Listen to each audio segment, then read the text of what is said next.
Hello guys, welcome to my channel basic linguistics. इस video में मैं आप लोग को बताने वाली हूँ जो पिछले वीडियो में हमने सेंस रिलेशन पढ़े थे वो सिमिलैरिटी के बेसिस पे थे और ये डिससिमिलैरिटी के बेसिस है एंड आप ऐसा कह सकते हैं कि अपोजिट बेसिस। तो अभी हम स्टार्ट करने वाले हैं। So first point is binary antonyms. So इसमें पूरे एंटोनिम्स के बारे में है, लाइक अपोजिट साइड को जो प्रेजेंट कर रहे हों। तो बाइनरी एंटोनिम्स मतलब क्या होता है, देखो नाम से समझ में आ रहा है, बाइनरी मीन्स टू। तो कोई भी हम उसको अगर डेफिनेट कोई चीज़ कर रहे हैं, लाइक दो ही चीज़ उसमें होगी, लाइक आप देख सकते हैं, आप एग्जाम्पल भी है true and false, dead and alive, इनके बीच में कुछ नहीं होता ऐसा।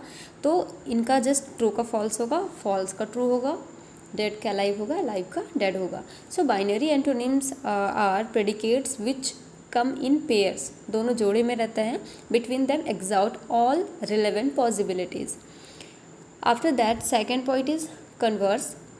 If a predicate describes the relationship between two things and some other predicates describes the same relationship when the things are mentioned in the opposite order, then the two predicates are converse of each other.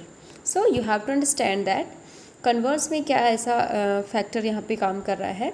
आप यहाँ पे जो predicate देखोगे वो predicate में एक जो होगा वो दूसरे को रिप्रेजेंट कर रहा होगा, दूसरा वाला पहले को कर रहा होगा, लाइक दोनों साइड से चल रहा होगा, मतलब अपोजिट ऑर्डर तो होंगे बट रिलेशनशिप बोथ साइडेड होगा। तो जैसे एग्जांपल के लिए लिख सकते हैं पेरेंट एंड चाइल्ड, ठीक है। तो पेरेंट को हम यहाँ पे एक्स आप पेरेंट मान लो, देखो X is the parent of Y, हम बोल सकते हैं ना X is the parent of Y and Y is a child of X, दोनों बात सही है, दोनों तरफ से हम बोलें। हम ये कह सकते हैं हिंदी में कोई एग्जाम्पल अगर आप लो कि सीता अरुण की माँ है, ठीक है, या पेरेंट है, और दूसरी तरफ ये भी कह सकते हैं कि अरुण सीता का बेटा है, ऐसा कह सकते हैं। तो दोनों साइड में एक ही चीज़ को हम बता रहे हैं लेकिन दोनों अपोजिट डायरेक्शन में होते हैं, लाइक कहते हैं ना एक पेरेंट का चाइल्ड और चाइल्ड का पेरेंट, तो ये कन्वर्स में आएगा। थर्ड पॉइंट इज़ ग्रेडेबल और पोलर एंटोनिम्स। तो इसमें ग्रेडेबल एंड पोलर एंटोनिम्स के अंतर्गत two predicates are gradable antonyms if they are at the opposite end of continuous scale of values, like hot and cold and tall and short, like that. After that, fourth number is overlapping antonyms. So overlapping means overlapping antonyms are evaluative. हमको evaluation पे ध्यान देना, जिसमें हम evaluate करते हैं किसी भी, जैसे कोई वर्ड ऐसा हो जिससे हमें एवेल्युएशन का पता चले।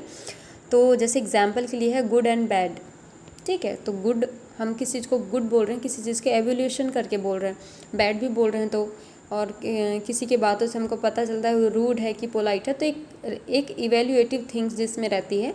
तो और उनके जस्ट जो क्या बोलना चाहिए, अपोजिट वर्ड को आप ध्यान में रखें कि गुड का बैड होगा, पोलाइट का रूड होगा। उसके बाद आता है contradictoriness. Contradictoriness is relationship between propositions. So a proposition is contradictory of another proposition if it is impossible for them both to be true at the same time.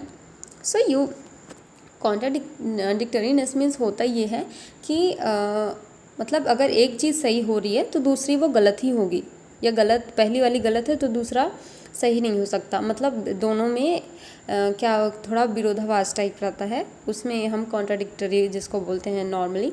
So example में आप देख सकते हैं, लाइक अगर हम ये बोल रहे हैं कि I am alive is contradictory to I am dead, दोनों एक दूसरे के कॉन्ट्राडिक्टरी हैं।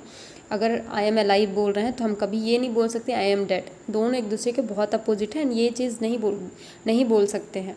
अगर हम आई एम डेड बोल रहे हैं तो आई एम अलाइव नहीं बोल सकते। So like that. तो ये था जो सेंस रिलेशन जिसमें हम अपोजिट्स के बारे में बात किए हैं, एंटोनिम्स के बारे में बात किए हैं। आई होप गाइज आप लोग को अगर समझ में आ रहा तो प्लीज़ मेरे चैनल को लाइक एंड सब्सक्राइब करें। Thank you so much.